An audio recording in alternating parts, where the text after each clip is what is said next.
Lotus reality and agro farming వారు premium farm land projects మన పొలం ఫేజ్ 1, 2 మరియు 3 కంప్లీట్ చేసుకొని మన పొలం phase 4 Wasar village at Narayana Khed లో ఆగస్టు 15 ఇండిపెండెన్స్ డే రోజు గ్రాండ్ లాంచ్ చేయడం జరుగుతోంది. లాంచింగ్ మరియు ఇండిపెండెన్స్ డే సందర్భంగా 5 గుంటాస్ ల్యాండ్ అవుట్ రేట్ లో బుక్ చేసుకున్న వారికి 1,50,000 రూపాయల డిస్కౌంట్ తో పాటు 2 గ్రాముల గోల్డ్ ఫ్రీగా ఇస్తున్నారు. పూర్తి వివరాలకు సంప్రదించండి. శ్రావణ మాసంలో ఈ యొక్క పోలాల అమావాస్య మనకు వస్తుంది. శ్రావణ అమావాస్యని పోలాల అమావాస్య అంటాం. మరి ఈ అమావాస్య రోజున మామూలుగా అమావాస్య అంటేనే చాలా భయపడతాం. ఇది దక్షిణాయనంలో వచ్చేటటువంటి అమావాస్య కాబట్టి చేతబళ్ళు చిల్లంగులు ఇవన్నీ కూడా చేయడానికి మంత్రగాళ్ళకి ఎక్కువగా దొరికేటటువంటి అవకాశం. ఈ దక్షిణాయనంలో మహాలయ అమావాస్య అయితే పితృపక్షాలకు మనం ఎలాగైతే ఈ యొక్క పిండాలు ప్రధానాలు ఇవన్నీ కూడా చేస్తామో ఈ వారం అంతా కూడా 15 రోజులు కూడా అలా మొత్తం ఈ శ్రావణ అమావాస్యకి మనం పోలాల అమావాస్య అని చేస్తాం. పోలాల అమావాస్య చరిత్ర ఏంటండి అంటే, ఒక ఆవిడ ఉండేది, పురాణ కథ చెప్తున్నాను మీకు. ఆవిడ పిల్లలు పుడుతున్నారు ఒక అమావాస్యకి, ఒక సంవత్సరం అవుతుంది. నెక్స్ట్ అమావాస్య వచ్చేసరికి ఆ పిల్లోడు చచ్చిపోతున్నాడు. ఇలా 5-6 సంతానాలు జరిగేసరికి అందరూ చచ్చిపోతుంటే అర్థం కాక ఆమె ఏం చేస్తుందో ఆ శవాలన్నీ తీసుకెళ్లి పోచమ్మ తల్లి గుడి, వాళ్ళ ఊర్లో ఉన్న పోచమ్మ తల్లి గుడిలో కింద పాతేస్తుంటే ఇలాగా కొన్ని రోజులు జరిగేసరికి ఆ పోచమ్మ తల్లిని ప్రార్థిస్తూ ఉంటే పోచమ్మ తల్లి ఏం చెప్పింది, నువ్వు ఒక వ్రతం చేశావు, ఆ పోలాల అమావాస్య వ్రతం. ఆ వ్రతంలో చిన్నపిల్లలు అల్లరి చేస్తున్నారని మధ్యలో నువ్వు ప్రసాదం ఇచ్చావు, మడి ఆచారం నువ్వు పాటించలేదు, కాబట్టి నీకేం చేస్తాను నేను, ఈ పిల్లలందరూ కూడా చనిపోవడానికి కారణం అది అంది. ఎవరైతే వేణుస్వామి చెప్పారని చెప్పేసి ఈ యొక్క పూజలు, యోని పూజలు, తాంత్రిక పూజలు అని చెప్పి మీరంతా కూడా ఈ పూజలు చేశారు. వామాచార కౌలాచార పూజలు. దానికి నియమ ఆచారాలకు భంగం కలిగేలా చేస్తే ఏమైంది ఇక్కడ ఈ పోలాల అమావాస్య కథలో? అమ్మవారు క్రోధంతో మామూలు మడి ఆచారం మామూలు తప్పితేనే ఊరుకోలేదు, ఆ పిల్లల్ని చంపేస్తుంది. మరి మీ పరిస్థితి ఏంటి ఆలోచించండి. ఆయనలాగా చెప్పేవాళ్ళు కౌలాచారం అని, తర్వాత సమయాచారం అని, తర్వాత దక్షిణాచారం అని, ఈ యొక్క వామాచారం అని ఇవన్నీ చెప్తున్నారు. దక్షిణాచారం పర్వాలేదు, సమయాచారం అవంతా కూడా ఓకే, మిగతావన్నీ కూడా కాపాలికమని ఇవి అని అవని పంచబలులు పంచమకరాలు చెప్పిన వాళ్ళు ఎవరు ఉండరు. మీ కుటుంబాలు ఎగిరిపోతున్నప్పుడు పేగలు కోసేసి మేకల రక్తం వేసేసి ఇలాగ విగ్రహంలో దక్షిణ కాళిక అని ఒకడు, శ్మశాన కాళి అని ఒకడు ఇలా వేసేసి రక్తాభిషేకం చేసేస్తున్నట్టు బిల్డప్లు ఇచ్చి ఫోన్ చేస్తే పోలాల అమావాస్య ఊరుకోదు అమ్మవారు పోచమ్మ తల్లి. కాబట్టి అంతా నాశనమే. ఇలాంటి అవైదిక కర్మలు, ఇలాంటి పూజలు చేసేటటువంటి వాళ్ళకి వంశ నాశనం అయిపోతుంది. ఇందులో సందేహం లేదు, మీ మంచి కోరి నేను చెప్తున్నాను. కాబట్టి పోలాల అమావాస్యలో అప్పుడు మళ్ళీ చక్కగా మడి కట్టుకొని చేయమంటే అప్పుడు ఆ అమ్మాయి చక్కగా చేసిన తర్వాత బ్రహ్మాండంగా మంచిగా పిల్లలు నిలబడ్డారు. ఇది పోలాల అమావాస్య చరిత్ర. ఈ అమావాస్య రోజున మనము ఏం చేయాలి అంటే, మంత్రాలు తీసుకున్నారు చాలా మంది. గురుగారు నాది కర్కాటక రాశి, మృగశిర నక్షత్రం, మీకు మీరే చెప్పేస్తున్నారు ఫోన్లో. మరి నేను ఏ మంత్రం చేయాలండి అంటే నువ్వు మంత్రం అడిగేగానే హనుమత్ ప్రత్యంగిరా మంత్రం ఇవ్వండి అంటే నువ్వు మంత్రం అడిగేగానే నేను ఇచ్చేస్తానికి అసలు నీ చరిత్ర ఏంటి, నువ్వు ఎవరు, అసలు దేవుడితో నీకున్న అనుబంధం ఏంటి, ఏ మంత్రాలు చేసావు అంతకుముందు? ఒకేసారి నాకు ఫోన్ చేసేసి 10th క్లాస్ పాస్ అవ్వకుండా, ఇంటర్ పాస్ అవ్వకుండా MBBS లో సీట్ చేయాలండి, నాకు MDలో కావాలండి, MS లో కావాలండి, లేకపోతే MTech లో కావాలండి అంటే ఇచ్చేస్తారు ఎవరన్నా? నువ్వేం చేసావు, అసలు ఎన్ని సంవత్సరాలు చేసావు సాధన, ఇవన్నీ చూస్తాం కదా. అలా తర్వాత అడిగితే ఒక ఆవిడ ఏం చెప్పిందంటే, ఏమండి నేను వైజాగ్ నుంచి చేస్తున్నానండి, బాలా త్రిపుర సుందరిను గణేశుడికి చేశానండి, మరి మంత్రం ఎన్ని లక్షలు జరిగిందమ్మా జపం అన్నాం. అది అలా లెక్క పెట్టుకోవట్లేదండి, నేను మామూలుగా చేసేస్తున్నానండి. అంత అశ్రద్ధ పనికిరాదు. నువ్వు ఒక దాని మీద నువ్వు నిలబడ్డావంటే నువ్వు ఎన్ని లక్షలు చేసావో గురువు అడుగుతున్నప్పుడు ఆ కౌంట్ కూడా చెప్పాలి నువ్వు. అప్పుడే ఆ దేవత మీద నీకు అంత శ్రద్ధ ఉన్నట్టు, అప్పుడే నీకు ఫలిస్తుంది. తర్వాత ఈ కొన్ని కుర్తాలపేట అని ఒకటి ఉంది, ఆయన సిద్ధేశ్వరానంద భారతి గారు ఆ మంత్రాలు అడుగుతుంటే అందరికి ఇచ్చేస్తున్నారు, డబ్బులు తీసుకొని ఇస్తున్నారు, ఫ్రీగా ఇస్తున్నారు, ఆశ్రమానికి ఇవ్వండి అని ఏదో రకాలుగా వాళ్ళు 18,000.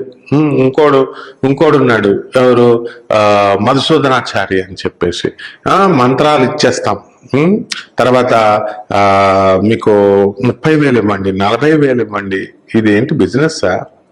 ఊరికినే ఇచ్చినా, నువ్వు డబ్బులు తీసుకొని ఇచ్చినా, ఆ మంత్రాన్ని గనక వాడు తీసుకున్నటువంటి శిష్యుడు గనక చేయడం మానేస్తే అది పూర్తి చేయాల్సినటువంటి బాధ్యత ఆ గురువు మీద ఉంది. అందుకని ఈ రోజున చూడండి, క్షుద్ర శక్తులతో పూజలు చేసుకుంటున్నటువంటి వాళ్ళు, వామాచారం కౌలాచారం అని చెప్పి పూజలు చేస్తున్నటువంటి వాళ్ళు ఉవ్వెత్తుని ఎగిసినట్టు ఎగిసి ధడేల్ మన కింద పడిపోయారు, పతనమైపోయారు. ఇంకా చాలా వంశ నాశనం కూడా అయిపోతుంది. ఇలాంటి దాన్ని ప్రోత్సహించేటటువంటి ప్రేక్షకులు కూడా సర్వనాశనం అయిపోతారన్నమాట. భక్తులంతా కూడా ఎవరైతే ఈ జగద్గురు ఆది శంకరాచార్యులు వారు చెప్పిన దాన్ని వ్యతిరేకంగా వెళితే మామూలు పసుపు వేయాలా, కుంకుమ వేయాలా, గంధం వేయాలా, నిమ్మకాయ పెట్టాలా, గుమ్మడికాయ పెట్టాలా, అంతే. అట్టి తెలివితేటలు ఉపయోగించి డబ్బుల కోసం ప్రజల్ని మస్మరైజ్ చేద్దామా అని చెప్పి యోని పూజలని, తాంత్రిక పూజలని, తాంత్రిక సెక్స్ అని, ఏంటయ్యా మీదంతా? ఇలా చేస్తే ఏమవుతుంది? చూశాం మేము ఆనాటి రామలింగ సిద్ధాంతి రాజమండ్రి దగ్గర నుంచి, చంద్రస్వామి దగ్గర నుంచి, డాక్టర్ ఎన్టీ రామారావు గారు లాస్ట్కి ఏమయ్యారు? మరి ఆ పూజలు చేయించారు, శ్మశానంలో పూజలు చేయించారని అనేవారు, ఏమైపోయారు అంతా. కాబట్టి పదవీ గండాలు ఉన్నాయి, ఇవన్నీ జరిగినాయి. ఈ రకంగా మనకి ఇటువంటి అవైదిక పద్ధతుల్లో పూజలు చేసుకోకూడదు. కానీ మీకు ఈ అమావాస్యకి, ఈ పోలాల అమావాస్యకి అందరికీ కూడా మంత్రగాళ్ళకు అద్భుతమైనటువంటి సమయం. కాబట్టి మీ జుట్టు ఎక్కడ ఎసరకండి, మీ పాత బట్టలు ఎక్కడ వదిలేయకండి, మీ కాలి గోళ్ళు ఎక్కడ వదలకండి. తర్వాత మట్టి, మీరు నడిచేటటువంటి మట్టి, 4 వీధుల మట్టి, ఇవి దొరికితే చాలు. మయాంగన కూరుంది అస్సాంలో. ప్రతి ఇంటికి ఒక మంత్రగాడు, ప్రతి ఇంటికి ఒక చేతబడి చేస్తాడు, ఒక చేతబడి తీసేస్తాడు. చేతబడులు ఉన్నాయా లేవా అనేది తర్వాత సంగతి. అదంతా సైన్స్ ప్రకారం మాకు తెలుసు. అవన్నీ ఒకళ్ళు చెప్పాల్సినటువంటి పని లేదు. ఒక అధర్వణ వేద పండితుడిగా, ఒక ప్రొఫెసర్గా, సైన్స్ లో ప్రొఫెసర్గా నాకు తెలుసు అవన్నీ. కాబట్టి ఈ మంత్రాలకి, తంత్రాలకి, ఇవన్నీ కూడా ఈ పోలాల అమావాస్య రోజున, ప్రతి అమావాస్యకి కూడా చేస్తారు. దుష్ట శక్తులు, ప్రేత శక్తులు, ఇవన్నీ కూడా నీచ శక్తులు, ఇవన్నీ కూడా పెట్టలేకపోతాయి అన్నమాట. ఎవరైతే మరి పూజలు చేస్తున్నారో వీళ్ళంతా కూడా చేతబళ్ళు చేసేటటువంటి వాళ్ళంతా కూడా మరి ఉన్నారు. మేము చేతబడులు చేస్తాం, ఇవి చేస్తాం, అవి చేస్తామని. అసలు ఈ డాంబికంగా చెప్పుకునే వాడికి ఒక్కడికి కూడా చేతబడి చేయడం రాదు. సీక్రెట్ గా ఉంటారు అటువంటి సాధనలు చేసేటటువంటి వాడు. కాబట్టి ఈ అమావాస్యలో ముఖ్యంగా మేషరాశి వారికి, మిథున రాశి వారికి ప్రమాదం, తర్వాత ఈ యొక్క కన్య రాశి వారికి ప్రమాదం, మకర రాశి వారికి ప్రమాదం. ఈ రాశుల వాళ్ళు చాలా జాగ్రత్తగా ఉండాలి ఈ అమావాస్య తర్వాత నుంచి. అమావాస్య రోజున నరదృష్టి ఎందుకు పడుతున్నాయా? నరదృష్టి, మరి నాకు హెడేక్ ఎందుకు వస్తుంది, బయటికి వెళ్ళగానే హెడేక్ వచ్చిందని అంటారు. అంటే ఇవన్నీ లేవా? చెప్పేటటువంటి వాళ్ళు లెక్చర్లు చేస్తారు, వెళ్ళి ముగ్గేస్తారు, కూర్చో మరి, వెళ్ళి సరైన మంత్రగాడు వేసే చోట కూర్చో మరి. మయాంగ్ వెళ్ళు, మేము చేతబళ్ళమండి, రక్తం అన్నం తినేసామండి, మేము మట్టిలో కూర్చున్నామండి, ఇట్లు ఏం కుదరావు, వెళ్ళావు మయాంగ్కి వెళ్ళావు, మయాంగ్లో చూపిస్తారు వాళ్ళ తడాక. ఇప్పటికీ కూడా ఒరిస్సాలో, కేరళలో, కొన్ని ఏరియాల్లో మరి భయంకరమైనటువంటి మంత్రగాళ్ళు ఉన్నారు. హిమాలయాల్లో ఋషులు వచ్చేసి మీతో మాట్లాడుతున్నప్పుడు మంత్రగాళ్ళు ఉండరా? మంత్రగాడంటే ఏంటో కాదు, కరెక్ట్ గా ఒక వ్యక్తి కూర్చున్నాడు అనుకో, చాక్ ఇలా ఇసిరాడు అనుకో, షూటర్, షార్ప్ షూటర్ అయితే కరెక్ట్ గా ఇలా లివర్లో దిగిపోద్ది కత్తి. రానివాడు ఏం చేస్తాడు, కత్తి ఇసిరితే ఎక్కడో చోట, చేయి దగ్గర పక్కనో ఎక్కడో చోట మొత్తం మీద గాయం అవుద్దా అవదా? చేతబళ్ళు వచ్చినోడైనా రానుడైనా ఆడి ప్రయత్నాలు ఆడి చేస్తే ఖచ్చితంగా ఎక్కడో చోట దెబ్బ తినడం ఖాయం. కాబట్టి ఈ రాశుల వాళ్ళు చాలా జాగ్రత్తగా ఉండండి.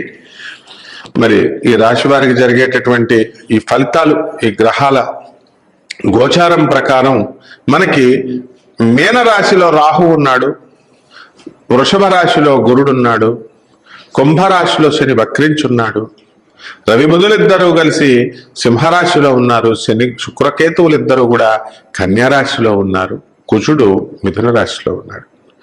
మరి ఆ రాశి ఫలితాలు ఒక్కొక్క రాశిని మనం చెప్పుకుందాం.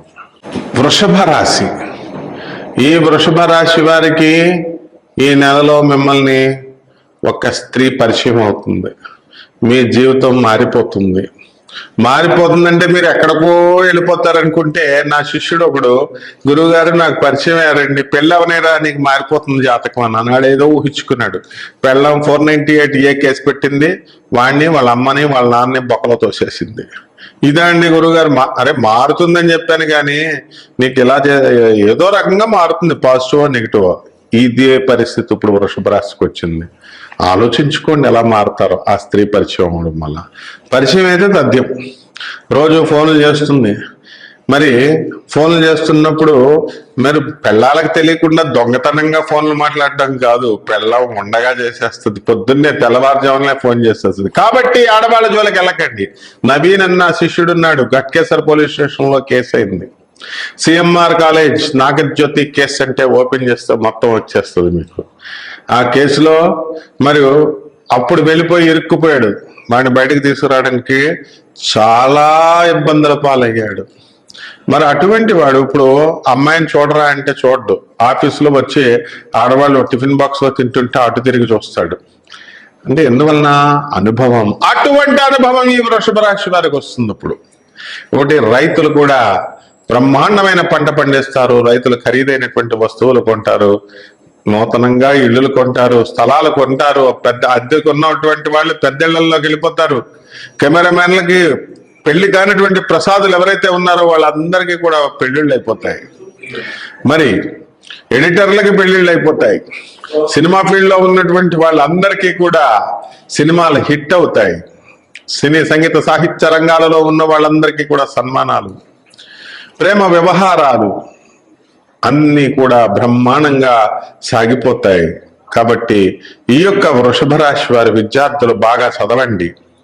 మరి చదివితేనే తప్ప మరి పాస్ అవ్వడానికి కొంచెం అవకాశాలు తక్కువగా ఉన్నాయి. కాబట్టి మేము బాగా చదువుతామండి అన్న వాళ్ళు చతికిల పడ్డారు, చూసుకోండి. మరి రాశి వారికి ఈ నెలలో జరిగేటటువంటి పరిహారాలు, మీ జాతకం బాగుండాలంటే, ఎదగాలంటే, ఇంకా బాగుండాలంటే ఏం చేయాలి?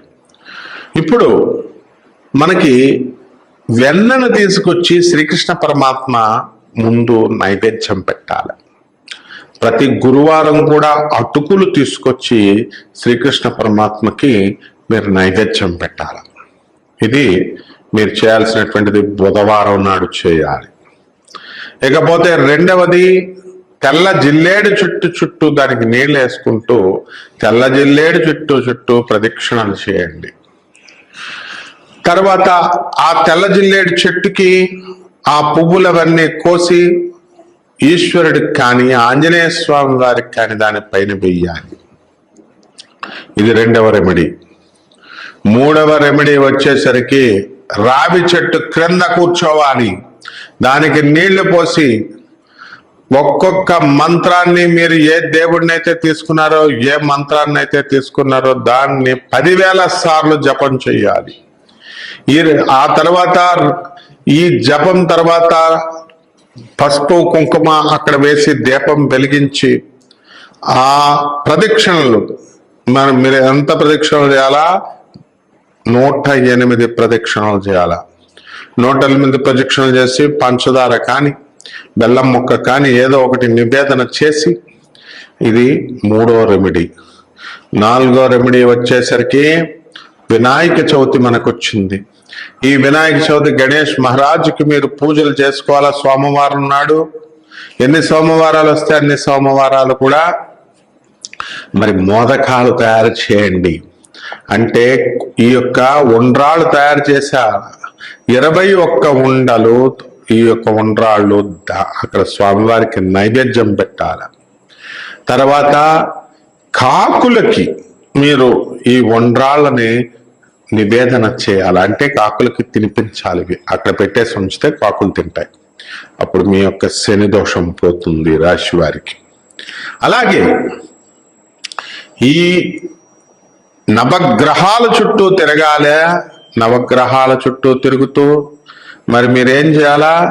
ఓం శనేశ్వరాయ నమః అనేటటువంటి మహామంత్రంతో, జగద్గురువు శనీశ్వరుడు అనేటటువంటి భావనతో మీరు ఆ శనీశ్వరుడి మీద శనివారం నాడు అభిషేకం చేయాలి. ఏ పంతులు అవసరం లేదు, మీరే చెయ్యండి.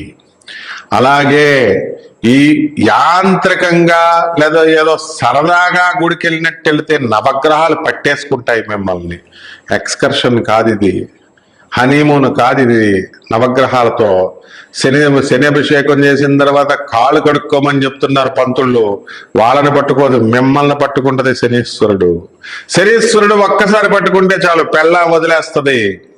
కలత్రపుత్ర శత్రుత్వ కారణాయ నమః అన్నాడు. పెళ్ళం రివర్స్ అయిపోద్ది, పిల్లలు రివర్స్ అయిపోతారు. మరి ఇది శని యొక్క ప్రభావం. శనీశ్వరుని చూసి మీరెవరు భయపడడానికి?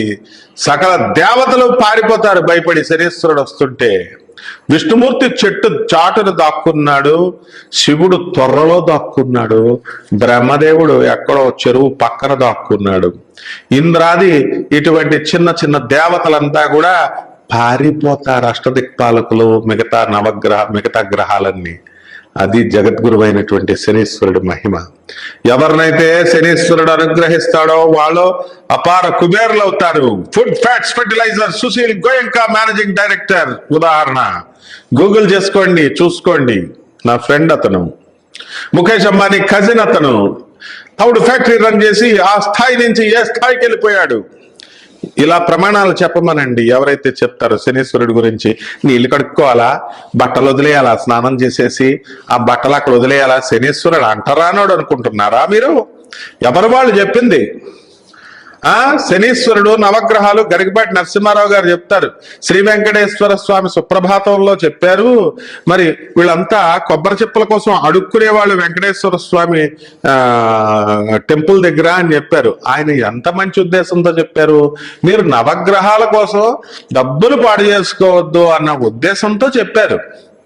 అంతేగాని ఆయనకు తెలియదు ఆ నవగ్రహాలు ఒక్కసారి పట్టుకుంటే గరికపాటి నరసింహారావు గారు కాదు, టీవీ మహామూర్తి కానీ, మరి ఎవరైనా సరే చాగంటి కోటేశ్వరరావు గారు కానీ ఎవరైనా సరే వెళ్ళిపోతారు. మొత్తం దేవతలే పట్టేసుకుంటాడు. కాబట్టి మహామూర్తి గారు ఏమంటాడు? ఈ నవగ్రహాలే లేవు, రాహుకేతువులే లేవు, ఈ గ్రహాలే లేవు, మరి ఇవన్నీ వెంకటేశ్వర స్వామి గుడి దగ్గర అడుక్కునేటటువంటి చెప్పలు అడుక్కుంటారని గరికపాటి నరసింహారావు గారు చెప్పారని చెప్తారు. తప్పునైనా అలా చెప్తే శనీశ్వరుడు పట్టేసుకుంటాడు, అందరూ డౌట్ లేదు. కాబట్టి ఈ భక్తులంతా కూడా ఈ రాశి వారు శనీశ్వరుడికి చక్కగా నవగ్రహాలకి శనీశ్వరుడికి అభిషేకం చేసిన తర్వాత కాళ్ళు నూనె అక్కడ పడితే కడుక్కోండి అంతే. అలాగే స్నానం చేయాలనుకుంటే చేయండి అంతేగాని శని దోషం పోతుంది, నెగిటివ్ వైబ్రేషన్ పోతుంది. శనీశ్వరుడు నెగిటివ్ వైబ్రేషన్ ఇస్తాడా మీకు?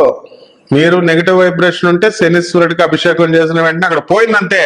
మళ్ళీ మీరు స్నానం చేసి సపరేట్ గా మళ్ళీ మీరు బట్టలు అక్కడ వదిలేసి మీ ముష్టి బట్టలు ఎవరికి కావాలా? ఇలా మీరు చేయండి. ఇలా చేసినప్పుడు మీకు జాతకం బ్రహ్మాండంగా పరిగెడుతుంది. శుభమస్తు.